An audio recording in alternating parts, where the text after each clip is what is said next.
के गाह्रो भयो र बनाता के गाह्रो पर्यो र मबाट टाढिन खोज्दैछौ तिमी सबै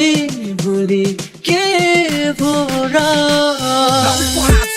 उसलाई अङ्गालोमा बाँधी उसको मुहारमा हेर्दै मनमा सपना साँची हाम्रो कुरा नसकोस् दिन र रात नकटोस् तिम्रो मेरो साथ अमर अझ बलिरहोस् सागर भन्दा गहिरो हाम्रो माया गाडा भो चित्र कोर्दै बादलमा हावा खाँदै डाँडाको शङ्का गर्दै आमाले हाम्रो बारेमा थाहा भो बिहे पाएको छैन तर बुढा बुढी नाताको उनी हराउन थालिन् आमालाई साथी भो हाँस्दै खेल्दै रमाउँदै 4 वर्ष बाँधियो हामी यति नजिक भो शारीरिक सम्बन्ध राखियो तर जिन्दगी लामो छ भनी मन मेरो आत्तियो समयसँगै साथमा उसको सपना बढ्दै गयो म त गरिब घरमा रहेछु लो खाँचो भो पैसाको उसको डक्टर बन्ने सपना मेरो गरिबीले दिएन एक पलमा बिलिन भयो जस्तै केही पनि थिएन रोएको होइन आमा सबलाई हँसाइरहेको छु सँगै रुनेर हाँस्ने बानी बसाइरहेको छु छेउको छिमेकीले ठडाको छ कत्रो घर म भने भएको सानो झुप्रो सजाइरहेको छु के गर्ने के नगर्ने बसिरहेको सोची आस्तिन्छन् आशा गर्छु म नै मेरो दोषी गुनासो छैन तर हिँड्छु पीडा बोकी 10 हारे ठिक छ फेरि गर्छु कोसिस सम्हाल्छु आश्वासनले सबै कुरा ठिक हुन्छ रिस उठ्दा रिस देखाउँछु जो मेरो नजिक हुन्छ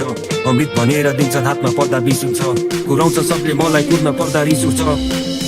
के गाह्रो भयो र बनाता के गाह्रो पर्यो र मबाट टाढिन खोज्दैछौ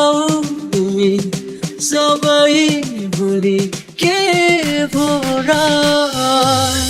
47 साथ छोडी श्रीराम एक्लै गए वनवास कलियुगको सीतालाई प्यारो लाग्यो सुनको लङ्का मर्यो माया भन्ने चिज जुन दिन नाधियो नि धनमा माया हुँदैन नि त्यहाँ जहाँ हुन्छ लोक घमण्ड शङ्का तिमीले छोडेपछि एक्लै जिउने बानी भो तिमीलाई भुलाउने औषधि भन्दै पिउने बानी भो सानो तिनो चोट खाएको भए ठिक पार्थ्यो नि आफै 2 टुक्रा भएको चिज कहाँ तिउले टालिन्थ्यो